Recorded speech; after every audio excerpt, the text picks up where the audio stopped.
Glória a Deus, queridos.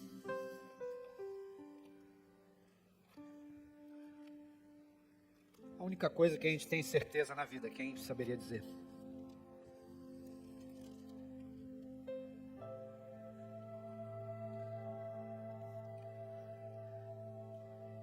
O pai do Giovanni é um grande homem de Deus, um pastor.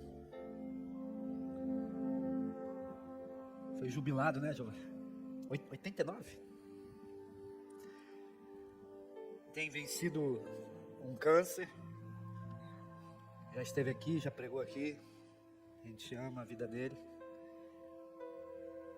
E cumpriu com a palavra, ensinou os filhos o caminho que devem andar. Hoje o Giovanni está aqui pregando, servindo a Deus. E esse irmão que se foi, estava com o Senhor. Então, a gente não tem controle sobre a vida. Quem pode dizer, né? Quem poderia dizer que pode acrescentar 1 centímetro na sua estatura? É uma certeza que a gente tem, todos nós temos. Um dia nossos olhos se fecharão. A pergunta que não quer calar é: para onde iremos? Nós possamos então, debaixo dessa meditação, mergulhar na palavra de hoje. Vou te pedir para abrir aí a Bíblia no livro de Efésios. Vamos começar aqui no capítulo 1. A gente vai ler alguns versículos do 1 e depois alguns versículos do capítulo 2. Efésios 1, capítulo 1, versículo 1, perdão. Exatamente. Se você puder acompanhar comigo aí na tela, então no seu telemóvel, Bíblia, conforme seja. Diz assim: Paulo, apóstolo de Jesus Cristo, pela vontade de Deus, aos santos que estão em Éfeso e fiéis em Cristo Jesus. A vós graça e paz da parte de Deus nosso Pai e da do Senhor Jesus Cristo. Bendito Deus e Pai de nosso Senhor Jesus Cristo, o qual nos abençoou com todas as bênçãos espirituais nos lugares celestiais em Cristo, como também nos elegeu, presta atenção, como também nos elegeu nele antes da fundação do mundo, para que fôssemos santos e irrepreensíveis diante dele em amor, e nos predestinou para filhos de adoção por Jesus Cristo, para si mesmo, segundo o beneplácito de sua vontade, para o louvor e glória da sua graça, pela qual nos fez agradáveis a si, no amado. Agora pula para o versículo 1 do capítulo 2. Continua dizendo da obra de Jesus em nossas vidas. Você vai dizer assim: e vos vivificou, estando vós mortos em ofensas e pecados,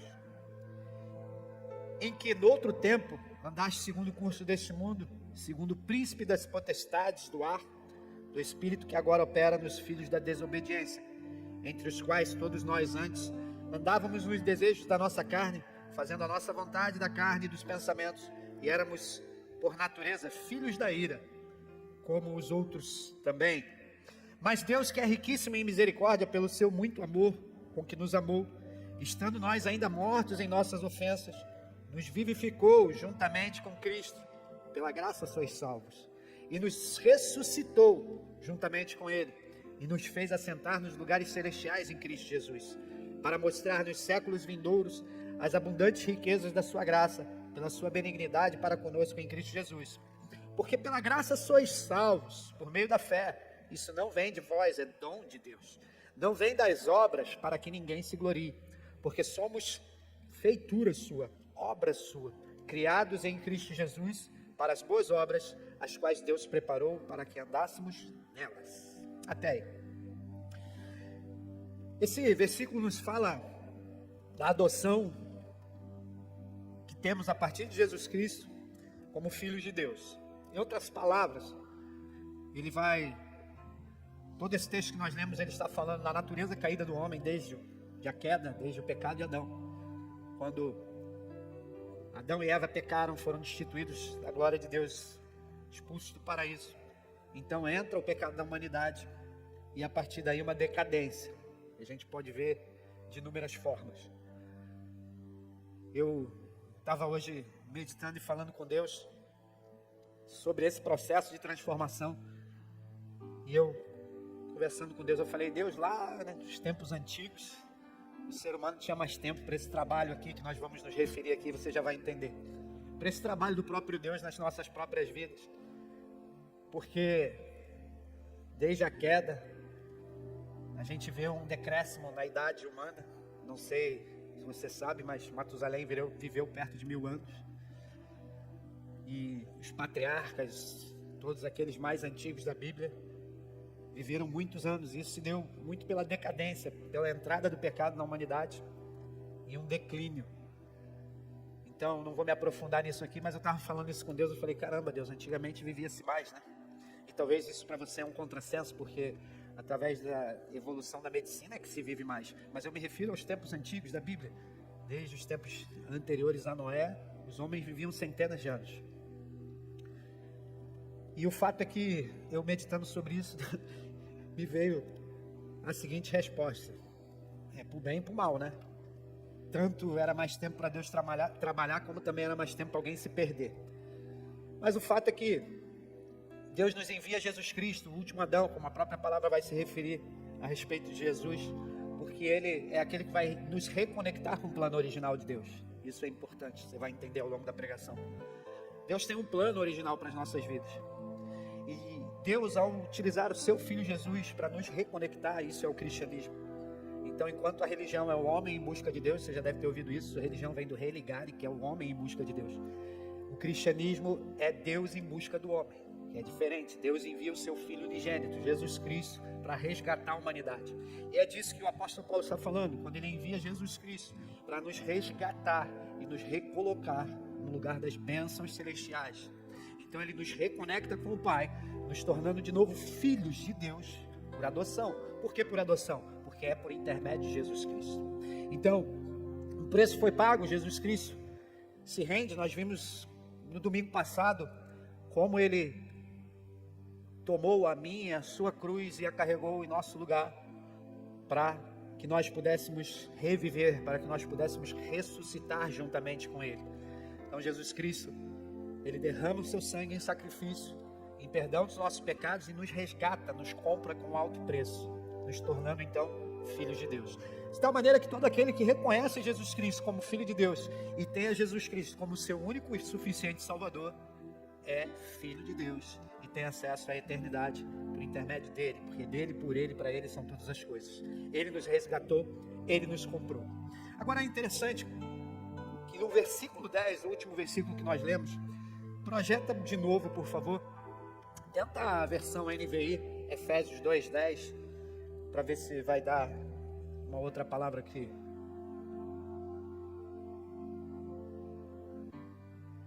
Não é essa. Tenta NTLH. Eu vou explicar. Se não for NTLH, NVT, essa tá boa. Preste atenção nessa versão. A versão em que eu li, que é a Almeida Revista Corrigida, ela fala que nós somos feitura de suas mãos. Essa versão NVT, ela diz: pois somos obra-prima de Deus. No original grego, o significado de obra-prima, que para nós é traduzido como obra-prima ou feitura de Deus, em grego é poema. Poema está bem relacionado com obra-prima, né? Em outras palavras, nós somos obra das mãos de Deus. É o que o apóstolo Paulo está dizendo. Porque somos obra-prima das mãos de Deus, criadas em Cristo Jesus para as boas obras, as quais Deus preparou para que andássemos nela. Eu quero te convidar a mergulhar sobre o que você tem pensado de si próprio. Quem você pensa que você é? Quem pensamos que somos? É uma pergunta extremamente profunda, porque não sei se, assim como eu, muitos de vocês não sabem muito bem dizer sequer quem pensa que são. Ou ainda que saibam, talvez você pense que é alguém que você não é. Tá difícil de entender? Exemplo, quem nos escreve essas palavras? O apóstolo Paulo. Quem Paulo achava que era? E quem ele se tornou por intermédio de Jesus Cristo. Hebreu dos hebreus, da tribo de Benjamim, segundo a lei, fariseu, Foi fariseu, segundo a lei. Foi zeloso, cumpridor da lei. Ele tinha toda uma referência a respeito da sua identidade. Considerou tudo isso por perda quando conheceu Jesus Cristo. E Jesus Cristo, então, vem revelar quem Ele é. É interessante que muitas vezes não sabemos quem somos e as pessoas tão pouco sabem quem nós somos. Quando Paulo é alcançado por Jesus Cristo, Deus, ou melhor, o Senhor Jesus, o próprio Senhor Jesus, se dirige a Ananias e diz: vá até a rua direita, você vai orar pelo apóstolo Paulo, ainda não era o apóstolo. E Ananias, ele diz ao próprio Senhor: mas Senhor, esse homem persegue a igreja, ele tem prendido cristãos, enviado para a morte. O diácono Estevão, ele foi morto a pedradas após pregar a respeito de Jesus. E o livro de Atos registra a presença de Paulo, segurando as vestes de Estevão e consentindo com a sua morte. Então o apóstolo Paulo, ele tinha uma ideia de quem ele era, e ele estava completamente equivocado. Jesus então vem mostrar quem ele verdadeiramente é. Jesus vem então executar a obra-prima de Deus. Então, antes da gente mergulhar nessa palavra, eu quero te convidar a fechar os teus olhos por um minuto, baixa a tua cabeça. Vamos orar por esse momento, para que o nosso coração seja preparado pela presença de Deus, os anjos aqui nesse lugar, a presença do Espírito Santo, que desde os louvores já foi te ministrando, te tocando, mas que você possa nesse momento dedicar, ou se dedicar por inteiro, corpo, alma e espírito, a esse momento, para que possamos ser santificados pela palavra. E assim oremos, Senhor, em tua presença, na presença dos teus anjos, do Espírito Santo de Deus. Te pedimos, Jesus, te pedimos, ó Pai, em nome do teu Filho amado, nosso Senhor Jesus, seja presente aqui, Senhor, a tua glória, a tua graça e a tua misericórdia, de tal maneira que nós venhamos a ser tocados, edificados, transformados pela tua palavra. Senhor, que nenhum de nós venha sair daqui da mesma forma que entrou. Que nenhum de nós, Senhor, venha sair daqui sem que venha a ter um vislumbre, Senhor, da identidade, da verdadeira identidade que temos em Cristo Jesus. De tal maneira que possamos andar nos teus caminhos, cumprir a tua vontade, te conhecer, não só de ouvir falar, mas de contigo andar. E como Jó, podemos dizer: antes eu te conhecia, de ouvir falar, mas hoje os meus olhos te veem. Que possamos te ver, Senhor, que possamos ter a revelação de quem somos, como o apóstolo Paulo diz, como contemplando a própria face, como uma imagem em espelho, sabendo, Senhor, que um dia veremos face a face. Entretanto, Senhor, queremos conhecer quem somos em Ti, quem Tu nos criaste para ser, para a honra e glória do Teu santo nome, de tal maneira que possamos viver, Senhor, para a Tua glória, para a honra e glória do Teu santo nome, Jesus. Por isso te pedimos, Senhor, acampa aqui os Teus anjos, e em nome de Jesus ordenamos tudo que tenha vindo do inferno por um caminho, por 7 caminhos, bata em retirada e vá para onde Jesus determinar. Nós declaramos esta casa de Deus, a casa onde habita o nome de Deus. Nós declaramos cada vida separada e selada pelo Espírito Santo, separada pelo sangue do Cordeiro, pelo sangue de Jesus. Se cumpra a vontade de Deus na vida de cada um, em nome de Jesus Cristo. Como teu servo, eu me coloco como um vaso em tuas mãos, me esvazio de mim mesmo, de tal maneira que tu possas me usar da maneira que te agrada, Senhor. Me enche da tua presença, a presença do teu Espírito Santo, que eu venha, Senhor, a transbordar tão somente daquilo que tu desejas, seja para a edificação de cada um de nós, cada um dos teus filhos e filhas, para a honra e glória do teu santo nome, Jesus. É o que nós te pedimos, te reconhecendo como nosso único e suficiente Salvador, como cabeça do corpo que é a igreja de Jesus. Assim te louvamos, assim te glorificamos, em nome de Jesus, Deus. Amém e amém. Se você crê, dá um glória a Deus, dá um aleluia, aleluia. Glória a Deus, glória a Deus. Poema, obra-prima de Deus. Um poema de Deus. Quantos sabem qual foi a profissão de Jesus? Muitos dirão um carpinteiro, grande maioria. Na verdade, a palavra no original, também no grego, é tecton. Eu já falei a respeito disso algumas vezes, mas talvez você ainda não tenha ouvido. essa palavra no original, ela vai além do carpinteiro, porque naquele tempo, Jesus, seu pai, o próprio José, e a região onde eles viviam, era uma região de pedra calcária, de onde os que tinham a mesma profissão de Jesus, eu estou tentando achar a palavra, mas não é, cortavam pedras com ferramentas para construir casas. Então, em tese, segundo a palavra original, Jesus teria sido, além do carpinteiro, um construtor, alguém que dominou a arte da construção, trabalhando não só com madeira, mas também com pedra, com aquelas pedras com que se construíam casas e até mesmo templo.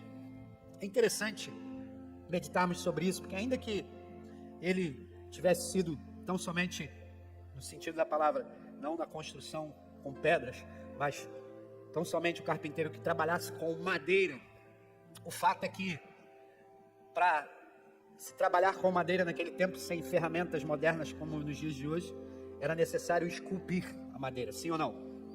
Você está vendo essa prancha aqui? Essa prancha aqui, aliás, ela tem uma pintura que parece também de madeira. Eu não sei se você já viu uma prancha como essa ser feita, mas é um bloco de poliuretano, de polietileno, se eu não estou enganado, né, Márcio? Polietileno. Tipo um isopor. É mais denso que o isopor, mas enfim, só para você ter uma ideia. Ele é quadradão, ele é meio quadrado. Hoje em dia ele já vem com um formato até um pouco mais próximo da prancha. Mas o fato é que um shaper, ele precisa usar as ferramentas, ele vai com uma plana e ele vai moldando e dando a forma que ele quer. Se você for pensar em trabalhar uma escultura em madeira, você vai precisar esculpir essa madeira. Se você pensar em trabalhar com rocha, com pedra, ainda que pedra calcária, como nos tempos de Jesus, para construir os templos e as casas, era necessário esculpir essa pedra, era necessário cortar a pedra da sua origem e levá-la em formato de blocos para as construções.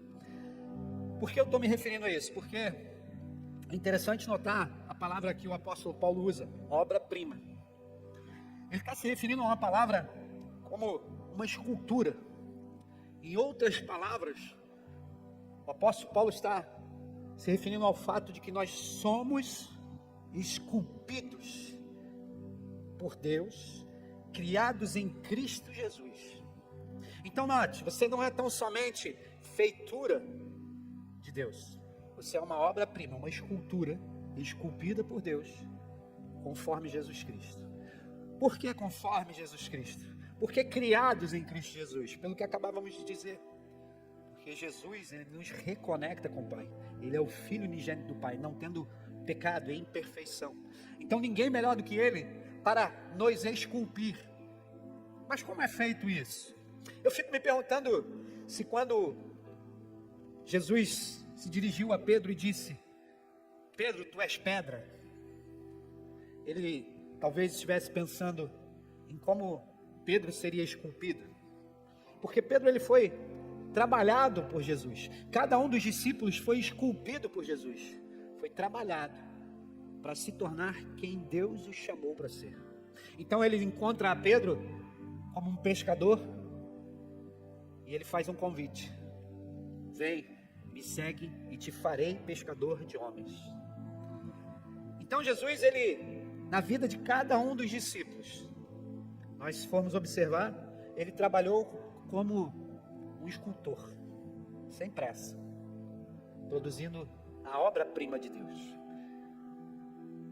revelando uma identidade que nem eles conheciam.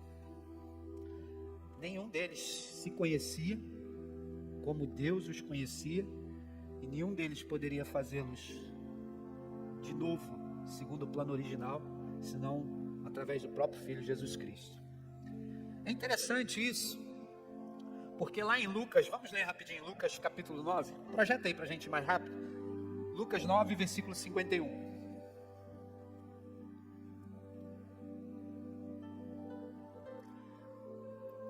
Aproximando-se o tempo em que seria elevado aos céus, Jesus partiu resolutamente em direção a Jerusalém. Ele enviou mensageiros à sua frente que entraram em um povoado samaritano para lhe fazer preparativos. Mas o povo dali não o recebeu, porque ele se dirigia para Jerusalém. Ao verem isso, os discípulos Tiago e João perguntaram: Senhor, queres que façamos cair fogo do céu para destruí-los? Jesus, porém, voltando-se, repreendeu-os. Então, ele e os seus discípulos foram para outro povoado. Deixa eu abrir aqui, porque acho que, não sei se é essa versão que faltou, se fui eu que busquei um texto como referência. Estava na NVI, né?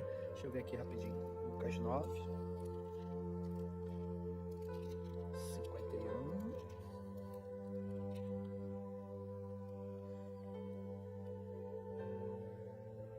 Põe de novo o 55.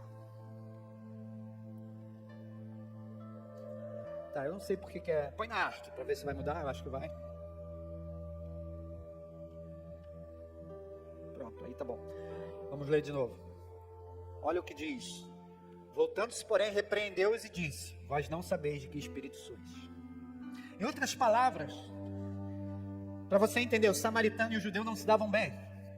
Como Jesus e seus discípulos estavam indo para Jerusalém, foram identificados então pelos samaritanos daquela aldeia como sendo do povo judeu. E aí se recusaram em recebê-los.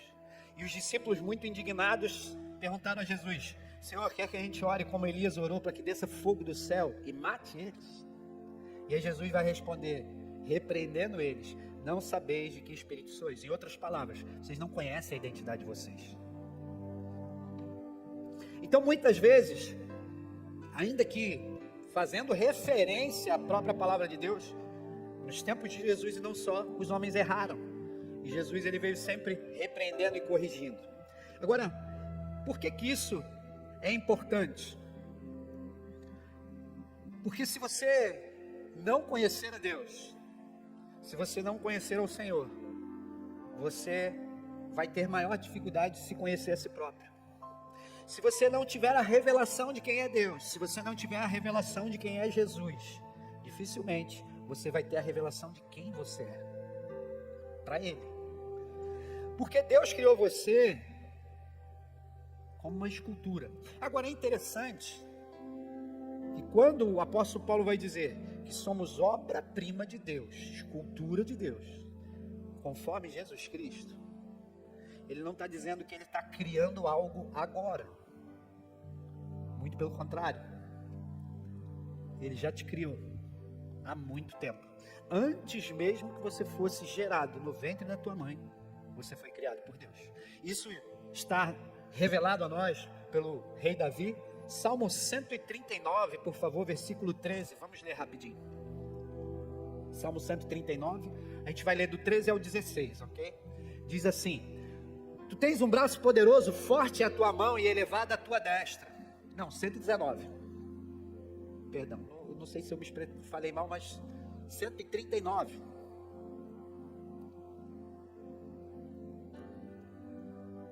Aí, agora sim. Pois possuíste o meu interior, entreteceste-me no ventre de minha mãe. A forma como você foi gerado, obviamente, no ventre da tua mãe. Mas preste atenção. Eu te louvarei, porque de um modo terrível e tão maravilhoso fui formado. Maravilhosas são as tuas obras, e a minha alma o sabe muito bem. Os meus ossos não te foram encobertos, quando no oculto fui formado e entretecido, como nas profundezas da terra.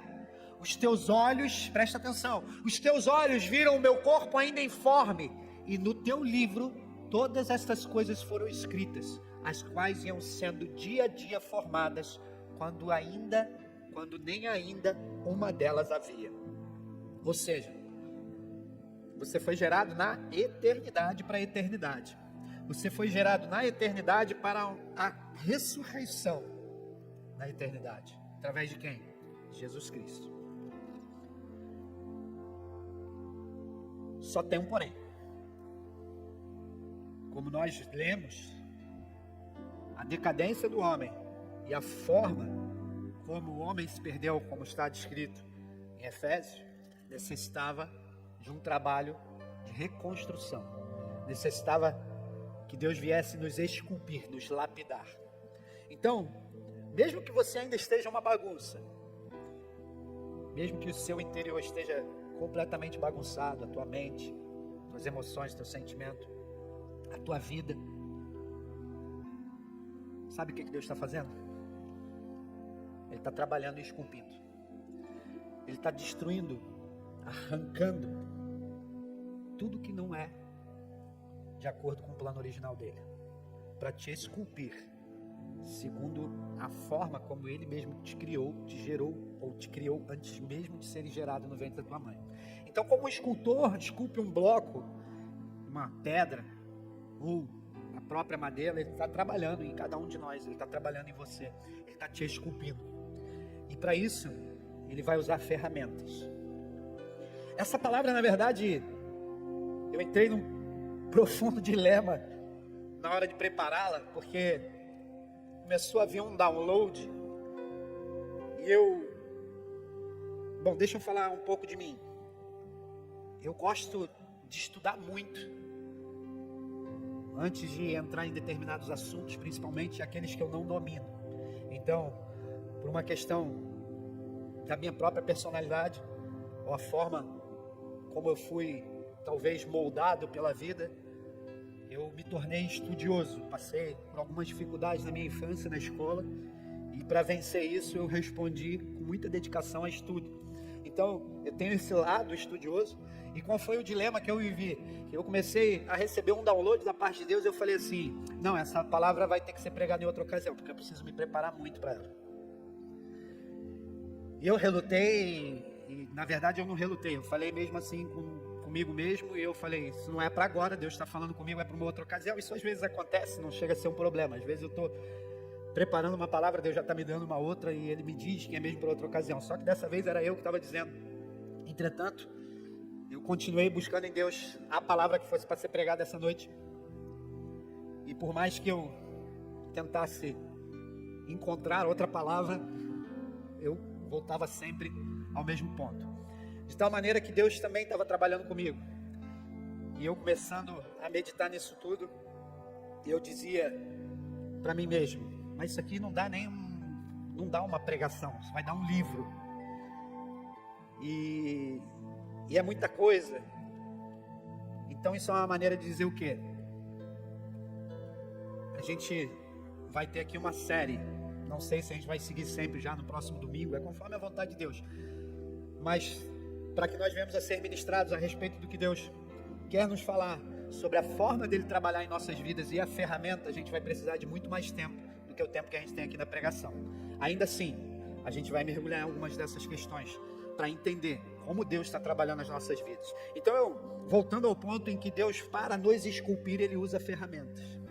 E muitas vezes as ferramentas, elas vão produzir em nós sensações de dor, vão produzir em nós algo que não nos agrada, porque Deus está querendo arrancar de nós algo que não está ligado à nossa identidade original. Quando o apóstolo Paulo é alcançado pelo Senhor, ele fica cego. Por 3 dias ele fica cego. E ao ser alcançado pelo Senhor, ele foi tão impactado que ele passa por um profundo processo de se identificar ou de se conectar com a sua verdadeira identidade. Então, assim como Jesus trabalhou na vida de Paulo, trabalhou na vida de cada um dos discípulos, Ele deseja trabalhar na vida de cada um de nós. Por que eu considero isso importante? Bom, em primeiro lugar, porque eu vejo esse trabalhar na minha vida. Eu não acho que já essa obra-prima esteja pronta, muito pelo contrário. Quando eu olho para mim mesmo, eu me enxergo até de uma forma mais negativa do que positiva, porque eu entendo que ainda há tanto a ser trabalhado por Deus e também com minha própria participação para que eu venha me tornar essa obra-prima que o apóstolo Paulo se refere. Então ele próprio vai dizer: não que tenha alcançado, mas uma coisa faço, que deixando para trás as coisas que ficaram, eu olho firme para o alvo, que é Jesus Cristo. É isso que nós devemos fazer. Mas o ponto é, a pergunta que não quer calar é: quem você pensa que é? E aí, a outra pergunta que não quer calar é, não é quem você pensa que é, aquela pergunta que a gente faz de forma, às vezes, numa contenda, né? Quem você pensa que é para falar assim comigo? Não é isso, é quem você pensa que você é em termos de identidade. E aí a segunda pergunta que não quer calar é: será que o que você pensa que você é o que Deus pensa a teu respeito? Será que você está se permitindo ser moldado e trabalhado, esculpido, lapidado pelo Senhor, conforme as Escrituras nos ensinam? Porque os apóstolos, eles foram profundamente lapidados. E aí eu comecei a meditar, e não sendo uma área do meu conhecimento, eu relutei, porque eu apenas por observação, eu já pude identificar algumas questões em relação aos meus estudos da Bíblia. E talvez você possa, junto comigo, ou talvez já tenha feito isso também, mas eu quero te compartilhar disso, te fazendo algumas perguntas. Você viu nas Escrituras Jesus Cristo tentando mudar a personalidade de alguém? Nós acabamos de ler um texto em Lucas 9:55, em que Jesus repreende os seus discípulos dizendo: vós não sabeis de que espírito sois. É interessante porque há uma diferença entre falar de espírito e falar de personalidade. Jesus não está falando da personalidade deles. Jesus está falando de algo espiritual, ou seja, vós não sabeis a identidade que vocês têm espiritual. Mas é interessante notar que Jesus, ele, por exemplo, ele não vai dizer para Pedro: Pedro, você tem que deixar de ser impulsivo, porque Pedro é o exemplo da impulsividade. Quando alguns psicólogos, e aí esses sim que entendem, e psiquiatras vão estudar a forma como Jesus interagiu com os discípulos e eles foram transformados, eles vão se aprofundar nesses estudos e falar da personalidade de cada um. E o que é claro e fica patente aos olhos até de nós mesmo que não somos entendidos nas áreas de psicologia ou psiquiatria, é que Pedro era um cara impulsivo. Ele é o primeiro que vai reconhecer a Jesus como Cristo, como Filho de Deus, mas também é o primeiro que vai negar Jesus. Ele, dos 12 discípulos, ou de todos os discípulos que estavam no barco, ele é o único que, ao ver Jesus andando sobre as águas, vai dizer: me chama, me convida para ir até ti. Então ele vai ser o único que vai andar sobre as águas. Não, pastor, ele afundou, mas antes de afundar, ele andou sobre as águas. E nessa hora, por exemplo, a gente não vai ver Jesus falando: Pedro, para de ser fanfarrão, você é sempre esse cara impulsivo, por que você quer andar sobre as águas? É isso que Jesus vai falar? Não, Jesus vai dar uma palavra rema para ele: vem. Então note que a impulsividade não é tanto o problema. A personalidade de Pedro não era tanto um problema para Jesus, mas a forma como ele se colocava nas diferentes ocasiões. Porque ao mesmo tempo que Jesus diz: vem, e ele andou sobre as águas, há um outro momento em que Pedro é impulsivo, em que chegam perto dele e questionam quanto ao imposto que Jesus e os discípulos, segundo aqueles que questionavam a Pedro, deveriam pagar.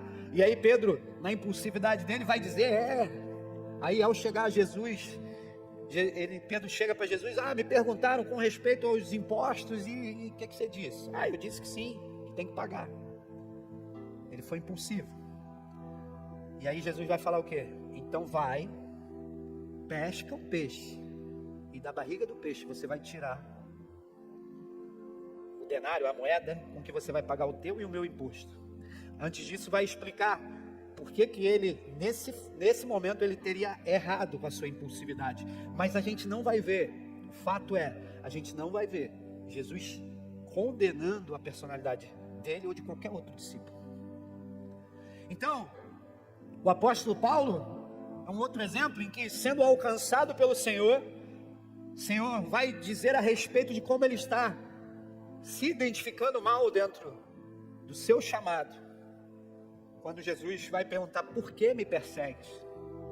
Mas para Ananias ele vai dizer: ele é para mim um vaso escolhido. Então note como aquilo que dizem a teu respeito, ou o que você mesmo possa dizer a teu respeito, não é tão importante quanto o que o Senhor diz. Mas se nós não tivermos a consciência de que talvez estejamos, ou pela nossa personalidade, ou pela própria falsa identidade com a qual possamos estar vivendo, nos afastando do plano original de Deus. Daí a importância dessa palavra, quando aprendemos que somos obra-prima de Deus, criados em Cristo Jesus para algo, para as boas obras. Então, Jesus ele vai usar de ferramentas, assim como um carpinteiro usa de ferramentas para esculpir uma escultura na madeira, ele vai usar de ferramentas para nos esculpir, e essas ferramentas podem ser variadas. Em outras palavras, ele pode usar a dor. Você pode dizer, na prática, a minha vida está uma bagunça, mas espiritualmente, ele vê você sendo aperfeiçoado através de Jesus Cristo, sendo moldado através de Jesus Cristo. Talvez você, assim como nosso irmão Giovanni esteve testemunhando, um momento de sinceridade com Deus, falar, não está certo, Senhor, eu tenho sido generoso, eu tenho sido abençoador, e no entanto, eu não tenho visto o resultado disso, de acordo com a forma como o meu coração é generoso, nas palavras dele, né? Ele disse de outra forma, mas estou tentando aqui nas minhas palavras, melhor dizendo. Ainda assim, ele vai dizer a respeito de como Deus trabalhou no coração dele. Por quê? Porque Deus está nos aperfeiçoando para a obra dele. Então, enquanto o nosso irmão estava vivendo essa dificuldade, Deus estava usando a dificuldade para alcançar uma outra vida, para tocar uma outra vida que ele também deseja esculpir. Você pode glorificar Deus por isso?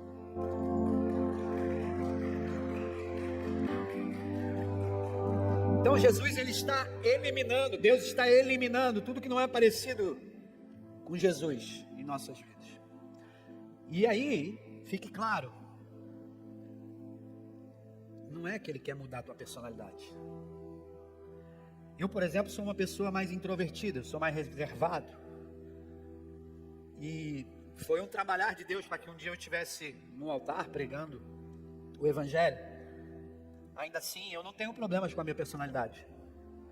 Em outros momentos, no dia a dia, eu continuo sendo uma pessoa reservada. Eu não tento ser o cara extrovertido, aquela pessoa que eu não sou, porque é a minha personalidade. No entanto, eu preciso me colocar nas mãos de Deus e permitir que Ele me molde, para que Ele me torne o mais parecido com Jesus, no sentido também de me conectar com o plano original dEle, a respeito da minha própria vida, de quem eu sou para Ele. Senão, se eu não me rendo a isso, talvez eu não estivesse aqui. Então, eu e você vamos acordar e vamos ter problemas. Eu não sei você, mas eu tenho muitos problemas. Todos os dias eu tenho algum problema para resolver. E quando estamos falando de nós mesmos e começamos a pensar no que seja a nossa personalidade, esse trabalho de esculpir de Deus, aí esses problemas se tornam cada vez mais pessoais. Não sei se você está me entendendo, mas alguns de vocês podem achar que tem algum tipo de problema. Eu sou uma pessoa, você pode pensar, ou alguém pode pensar, eu sou uma pessoa que fala primeiro e pensa depois do que falou. O meu problema é desejar controlar tudo que acontece ao meu redor. O meu problema, alguns poderão dizer, é gastar mais do que ganho. O problema de algum outro, eu não consigo me controlar em momentos de estresse. Quando meu filho me irrita, eu grito com ele. Enfim, poderão ser inúmeros exemplos. E talvez você não consiga sequer ser como você sabe que você deveria ser, segundo a vontade de Deus. E por que você acha que esse é o problema? Porque você acha que esse é o problema, você continua tentando resolver o problema. Nós pensamos, eu tenho um problema, então preciso resolvê-lo. E continuamos tentando resolver muitos problemas pessoais em nossas próprias vidas. Aquilo que não gostaríamos de fazer, mas acabamos fazendo. E continuamos não conseguindo resolver. E qual é o verdadeiro problema? Por que razão eu e você não conseguimos resolver muitos desses problemas? Porque na verdade esse não é o problema verdadeiro. Esse é um sintoma. Esse é um sintoma.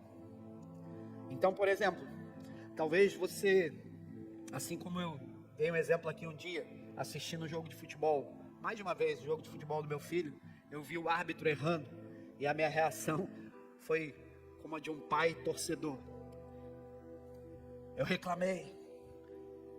E teve uma ocasião em que eu entrei no campo, eu falei aqui assim um dia aí sobre isso, e fui falar com a juíza, era uma juíza. E os outros pais, tá tudo bem, Pedro, depois, dessa cena toda que eu fiz, tá mais calmo? E eu respondi, mas eu tava calmo. Eu contei isso aqui uma ocasião, e um dos pais virou, e ele foi usado por Deus, porque ele virou e falou assim para mim, o que eu tô querendo dizer é que, quando a gente tem assim, essas reações, é porque, às vezes, é alguma outra coisa no nosso interior. Quando ele acabou de falar isso, foi na ferida. Eu reajo mal à injustiça. E o que tinha acontecido era injusto. O time do meu filho, não é porque o meu filho havia perdido, porque num erro do árbitro, numa artimanha de uma pessoa que estava fora do campo e fazia parte do time que ganhou. Era uma bola que não havia saído pela linha de fundo, não era um escanteio, mas a pessoa que estava do lado de fora foi lá e botou a bola no escanteio. E do canto, como diz aqui em Portugal, surgiu o gol da equipe, o gol da vitória. E aquilo para mim foi uma injustiça absurda, porque a juíza não saía do seu lugar. Eu estou explicando o contexto para você entender a minha reação. Só que no fundo, o problema não era esse. A minha reação foi a injustiça. E quando esse pai falou sobre isso, eu falei, você tem razão, eu reajo mal à injustiça. É isso que eu estou querendo dizer. Então note que muitas vezes o problema não é o problema, mas ele é um sintoma do problema real, de algo que está mais profundo, de algo que está mais interior. E aí deixa eu te falar, o Senhor vai trabalhar. Ele vai trabalhar. Você quer ver? Pedro nega Jesus, amém? Ele, na sua impulsividade, o que ele tinha dito para Jesus? Imagina, Senhor, eu vou contigo até a morte. Foi ou não foi? Aí qual é a resposta de Jesus? Palavra de conhecimento. Por revelação, Jesus diz para ele assim: antes do galo cantar,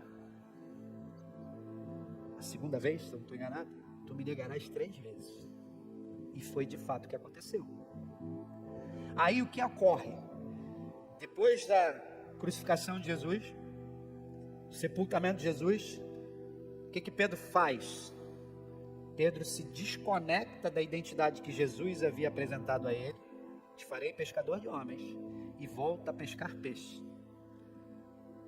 E aí, quando Jesus aparece ressurreto a Maria, o que ele vai dizer? Diga aos discípulos e a Pedro para ir ter comigo na Galileia. Amados, Pedro é discípulo. Por que então Jesus endereçaria aos discípulos e a Pedro? Por que Jesus endereçaria especificamente na mesma frase o nome de Pedro? Porque havia algo a ser lapidado. Aquilo que Jesus tinha dito que aconteceria, aconteceu. Pedro está numa crise de identidade, ele voltou a pescar. E Jesus vai ao encontro dele para lapidar. E aí são as 3 perguntas famosas de Jesus para Pedro: tu me amas? Então, o problema, aquilo que a gente acha que é o problema, muitas vezes não é. E Deus vai trabalhar em nossas vidas, Ele vai esculpir camadas superficiais para revelar aquilo que está como problema real mais profundo em nossas vidas.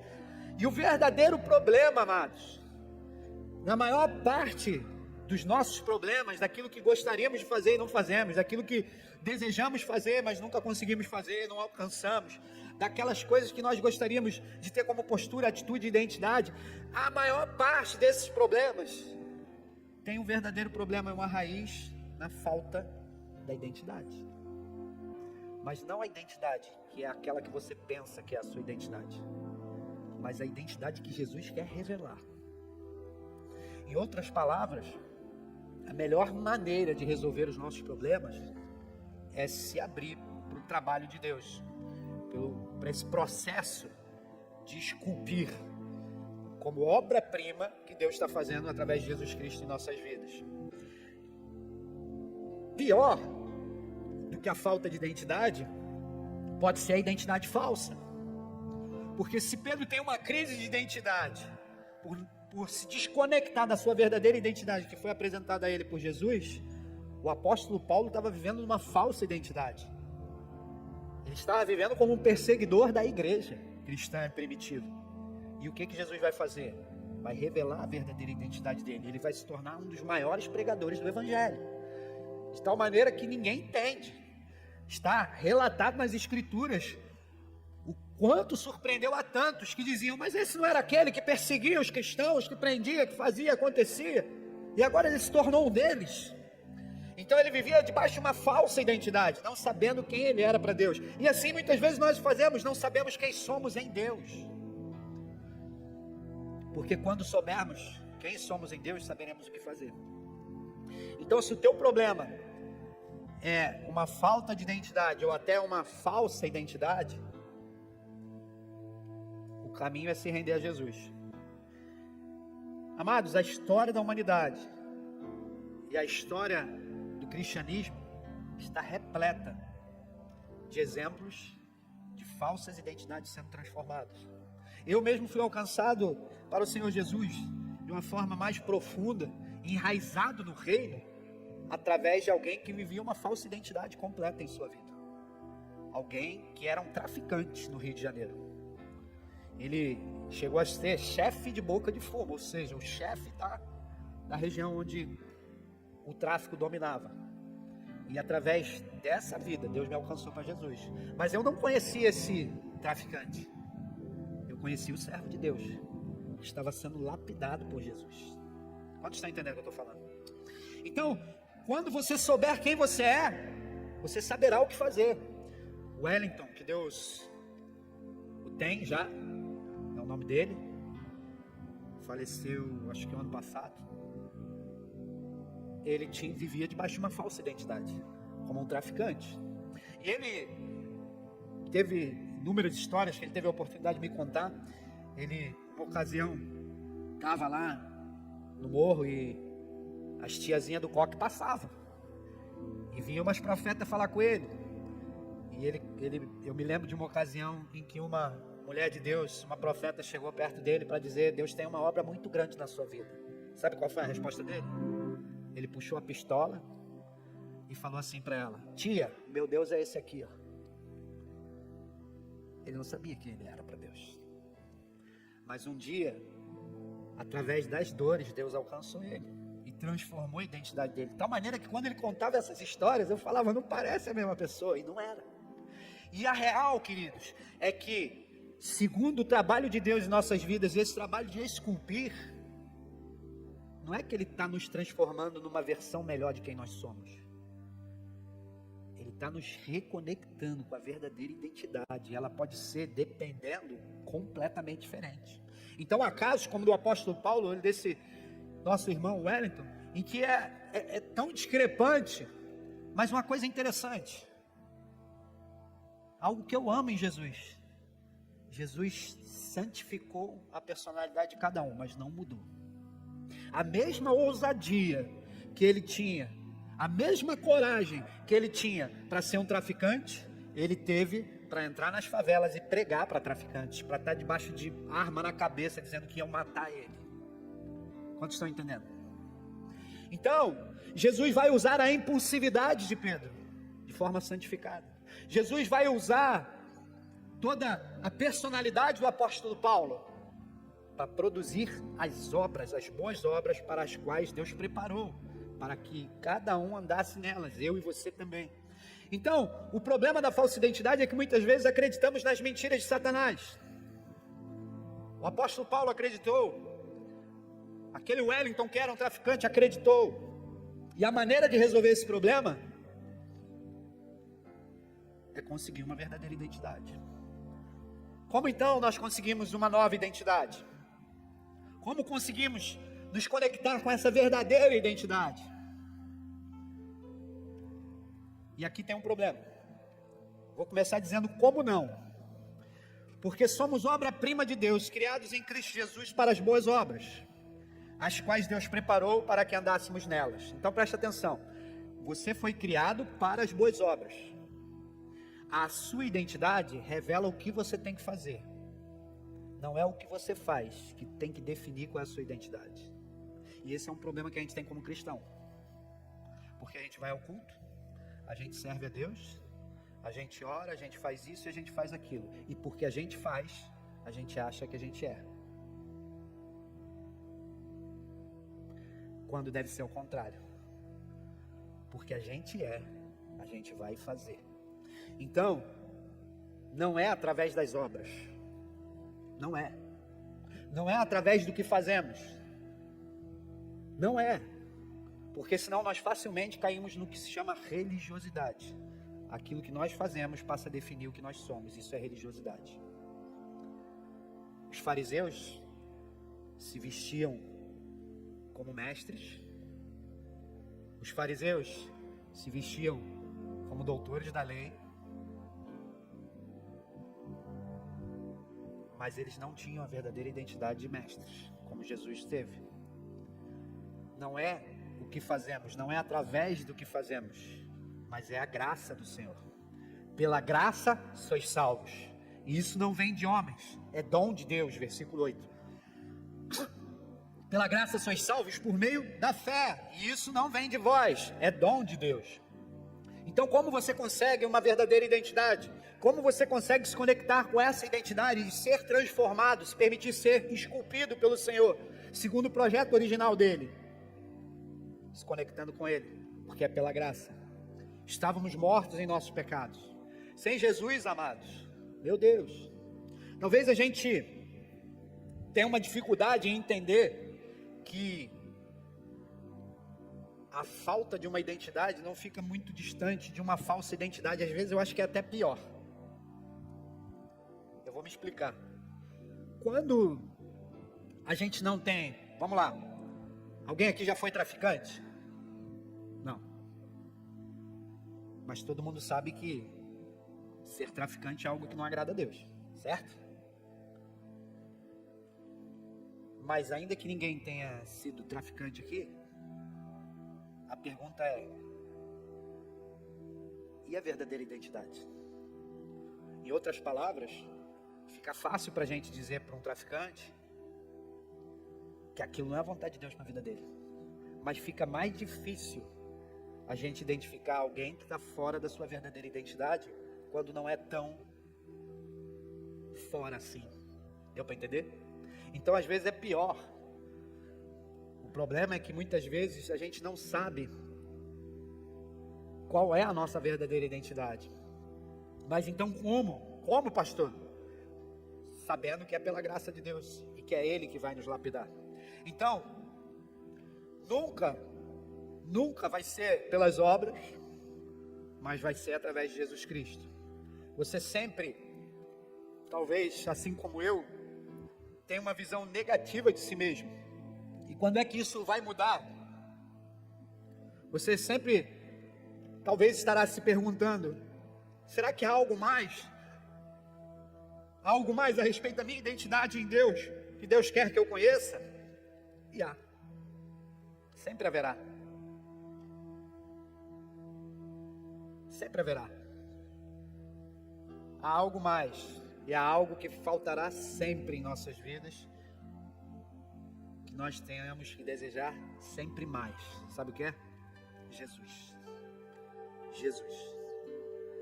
O relacionamento com Jesus. O se permitir ser moldado por Ele, ser lapidado por Ele. Ele é o Filho de Deus que amou você, morreu no seu lugar, para que os seus pecados fossem perdoados. E para que você pudesse ser gerado nova criatura. E assumir a sua verdadeira identidade, a sua nova identidade.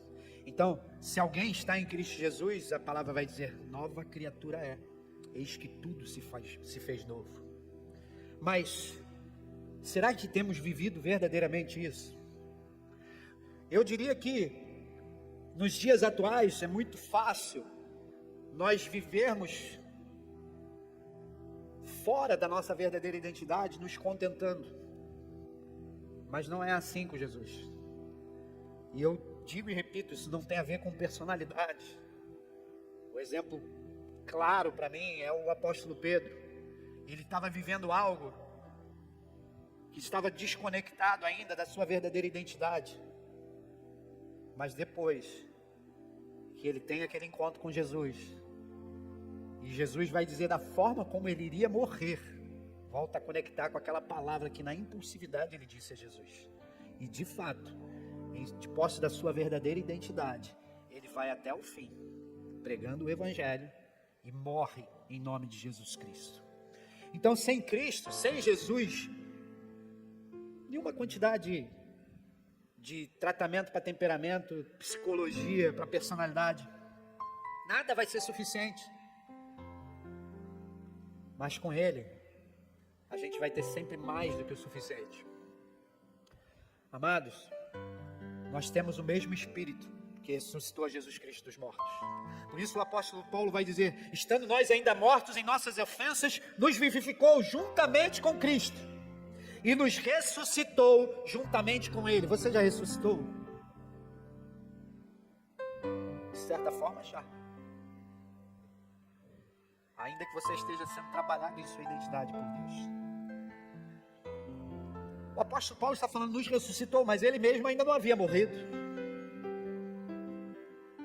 Mas alguém que nasce de novo não morreu? Adão morreu? Adão e Eva morreram? Sim, espiritualmente. Mas fisicamente, logo em seguida ao pecado? Não. Então, há uma ressurreição que é espiritual. E é dessa que o apóstolo Paulo está falando. Eu e você ressuscitamos espiritualmente quando recebemos a Jesus Cristo como único e suficiente Salvador, quando em nome do Pai, do Filho e do Espírito Santo passamos pelo batismo, que mais do que um ato litúrgico, mais do que um ato de religiosidade, é uma entrega, é o entendimento de que é um ato profético, de que o velho homem é sepultado e nova criatura é. O problema aqui, e eu digo o problema aqui, é algo que eu observo, não só na minha vida, mas na vida de muitos cristãos, é que nós não nos submetemos a esse processo de lapidação, ou muitas vezes não entendemos. Mas deixa eu te falar, não é por isso que Deus vai parar a sua obra-prima, não é por isso que Deus vai deixar de nos esculpir. Agora, para que você entenda o que está acontecendo na sua vida, eu quero terminar dizendo que você precisa entender quem é o escultor. Nós precisamos entender quem é o carpinteiro que está trabalhando em nossas vidas, quem é aquele que está executando a obra-prima, para que possamos entender quem somos. Quem você pensa que é? Pode se conectar com quem Deus pensa que você é. Desde que para isso você se renda ao trabalhar de Deus, à obra-prima, ao poema que Ele está produzindo. Mas para isso, precisa haver conhecimento de Deus. Uma das coisas que eu amo em ensinar a palavra de Deus e ensinar as Escrituras, é que assim, se eu te der uma aula de dons, se você participar de uma sequência de aulas sobre os dons do Espírito Santo, não é que você vai sair ao final dessas aulas cheio dos dons. Não é que ao final dessas aulas você vai sair orando em línguas, operando sinais, milagres, prodígios, maravilhas, curando enfermos. Não é que você vai começar simplesmente ao final de um conjunto de aulas a profetizar. Não é isso. Mas algo acontece quando você tem o conhecimento de Deus. Algo acontece quando você tem o conhecimento de como Deus opera, de como os dons operam. E à medida que você tem o conhecimento de como os dons operam, fica mais fácil você ser trabalhado por Deus para se tornar quem Deus chamou a ser. Ficou complicado? Deixa eu tentar contextualizar. No início da minha conversão, eu sabia que havia dons, eu tive contato com esses dons. Então, eu me lembro de um culto, Deus entregou uma profecia através de um irmão sentado atrás da cadeira onde eu estava sentado. Ele começou a sapatear na igreja da Assembleia de Deus. O culto parou e aquele irmão começou a entregar uma profecia orando em línguas e fazendo a tradução para português. Então ele estava sendo usado pelo Espírito Santo para profetizar em línguas estranhas a mim, mas dando também com dom de interpretação a interpretação da profecia. E eu comecei a ter essas experiências e contatos, e era algo muito presente. E o fato é que eu desejei, mas entender o processo de como o Espírito Santo poderia me batizar com dom de línguas, abriu o caminho. Primeira coisa que foi vencida através do conhecer a forma do Espírito Santo fazer, foi um bloqueio, uma crença limitante que eu tinha, de que eu não seria capaz.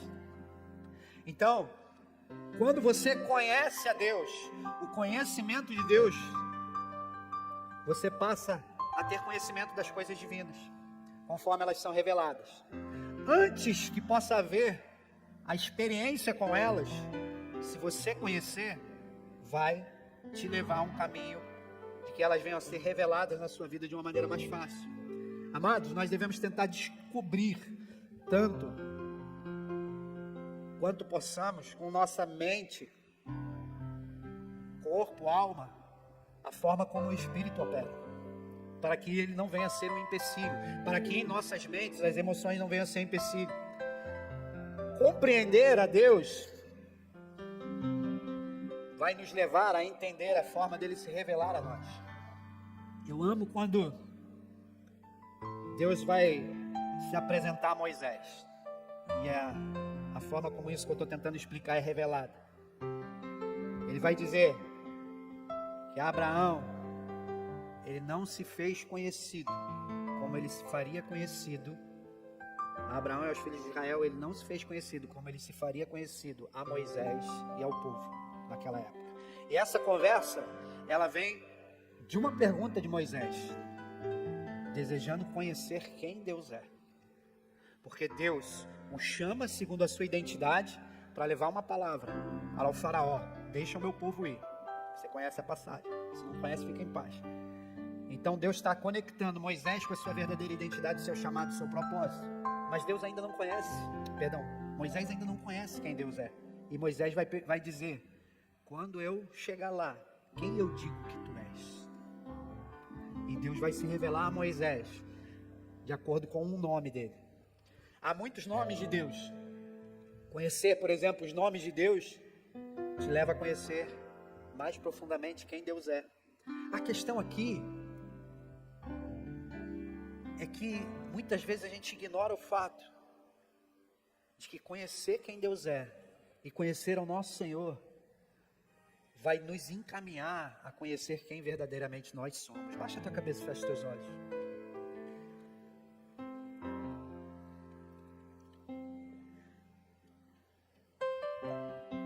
Uma das coisas que Deus falou muito forte ao meu coração, em meio a esse sentimento, digamos assim,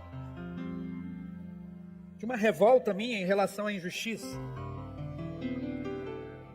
é que não era tão somente numa ocasião de um jogo, mas em toda e qualquer ocasião, eu já vinha notando um sentimento de indignação.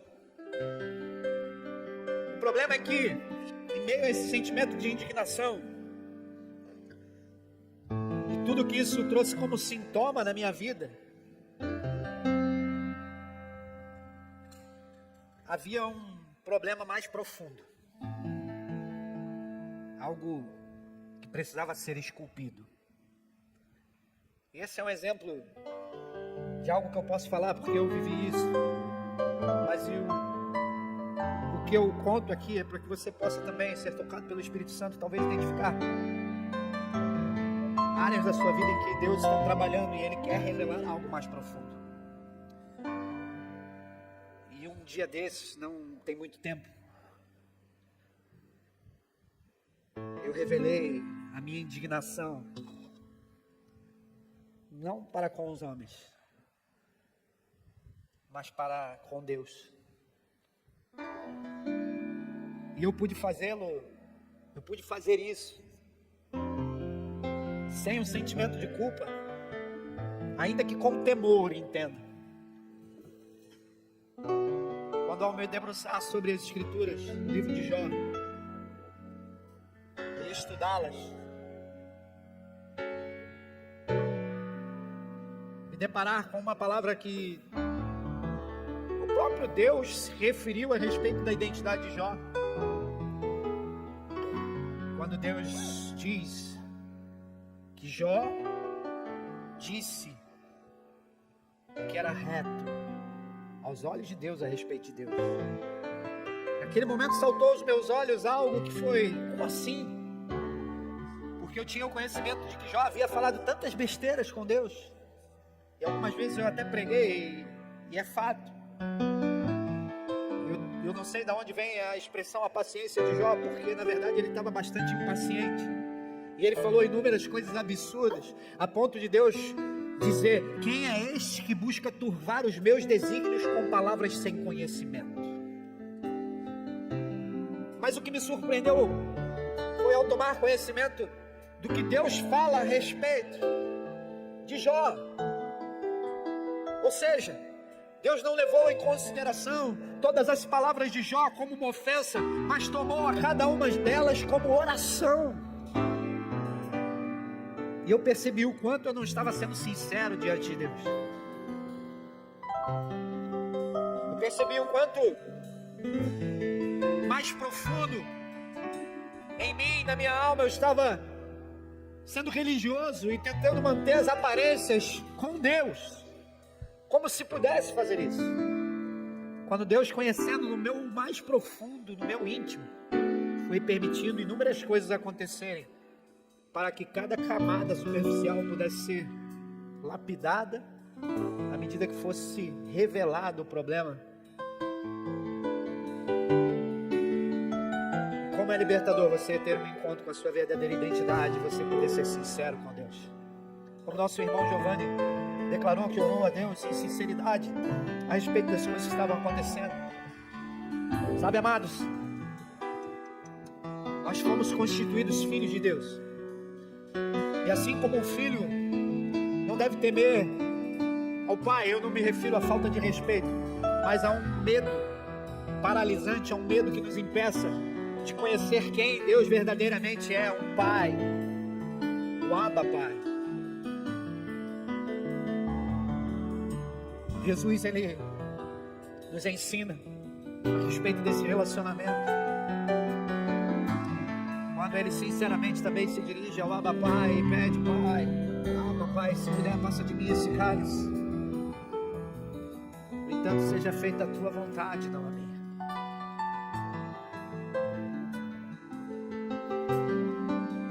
Há coisas na vida que nós não desejamos viver. Há coisas que vivemos, estamos vivendo, que não desejaríamos viver. Mas que o Pai,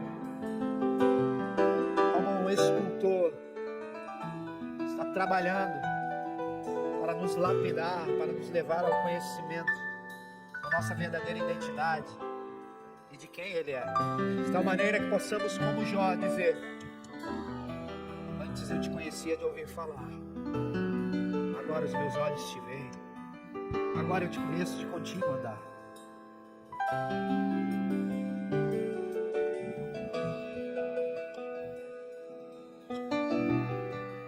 Pai, faça o teu trabalho de cura esta noite. Nós te damos permissão, Paizinho, de trabalhar em nossas vidas e revelar quem somos em Ti.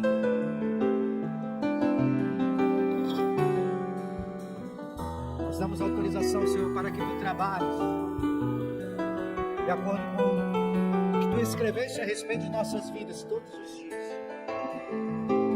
Ajuda-nos, Senhor, a entender o propósito, Senhor, de nossas vidas, a nossa verdadeira identidade. Ajuda-nos, Senhor, a compreender que Tu estás trabalhando para nos transformar na obra-prima, na escultura que Tu mesmo planejaste antes mesmo de nos formar. Ensina-nos, Senhor. Ensina-nos a viver, Senhor, uma vida sujeitos ao trabalho que Tu estás fazendo para nos transformar mais próximo de Cristo Jesus. Então, enquanto você, com seus olhos fechados, sua cabeça baixa, talvez já orando a Deus, reconhecendo que precisa ter um conhecimento da sua verdadeira identidade, de quem você pensa que é, talvez não esteja alinhado com o que Deus pensa, ou o que Deus diz a teu respeito. Enquanto você ora, aqueles que assistem online também, talvez assim como eu, você se pergunte,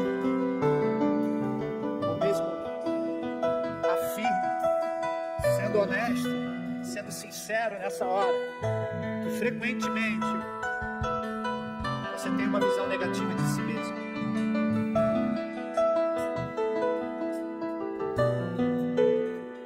Quantos de vocês poderiam dizer que tem uma visão negativa de si mesmo? É algo entre você e Ele. É algo que você pode, nesta noite, reconhecer, se permitir ser moldado por Ele, trabalhado por Ele.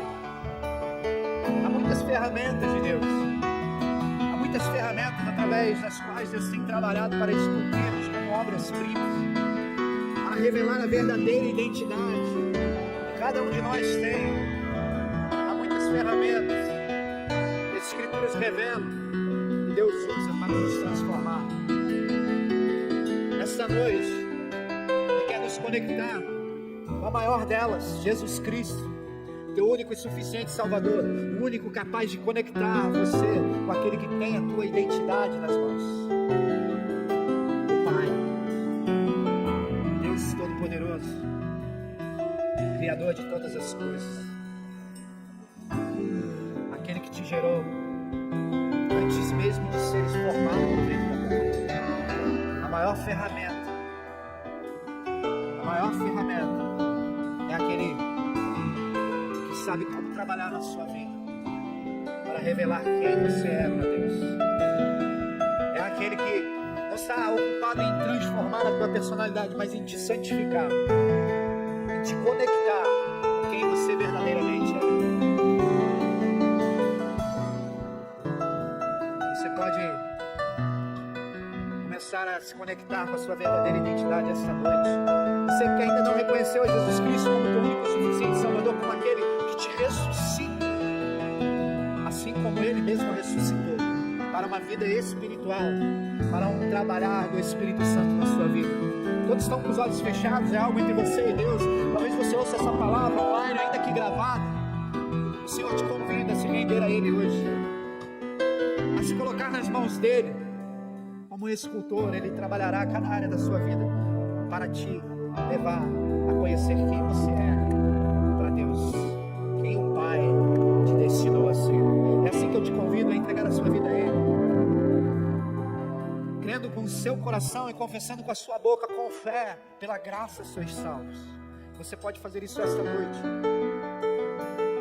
Por isso, coloque a mão no seu coração, você que deseja entregar a sua vida a Ele, ao único que é capaz de revelar a sua verdadeira identidade, Jesus Cristo. Se renda a Ele esta noite, faça uma oração a Ele, coloque a mão no seu coração, eu quero orar contigo. Talvez você ouça essa palavra ainda que gravada, você sabe que ela é para ti, coloque a mão no seu coração e repita assim: Senhor Jesus, Senhor Jesus, eu me rendo a Ti, eu te reconheço, como Filho de Deus, como Filho de Deus, como Verbo vivo que se fez carne, o Verbo vivo que como se fez aquele carne, como aquele que é capaz de me conectar, que é capaz de me me conectar, transformar, me transformar, segundo a vontade do Pai, segundo a vontade do Pai, na verdadeira identidade a verdadeira identidade que Deus tem para minha vida. que Deus tem para Eu me mim. rendo a Ti Eu me rendo a Ti, e eu entrego a minha vida em Tuas entrego a mãos. minha vida em Tuas mãos. Faz de mim Faz de mim, conforme a Tua vontade. conforme a Tua vontade, Trabalha em mim trabalha em mim para esculpir para descobrir a obra-prima a que obra-prima Deus me destinou a ser. que Deus me deu.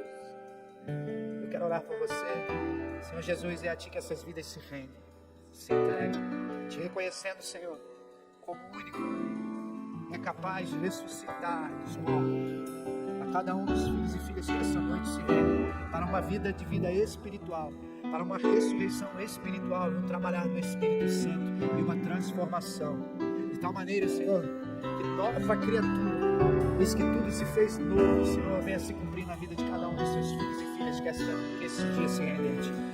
Nós te louvamos, nós te glorificamos e te bendizemos por tudo quanto Tu tens feito, não só nas vidas de cada um de nós, mas começarás a fazer na vida de cada um que se rende a Ti nesse dia de hoje. Nós também nos rendemos a Ti, Senhor. Nós também Te reconhecemos como cabeça, nós também Te reconhecemos como aquele que está trabalhando em nossas vidas para revelar quem nós verdadeiramente somos para Deus.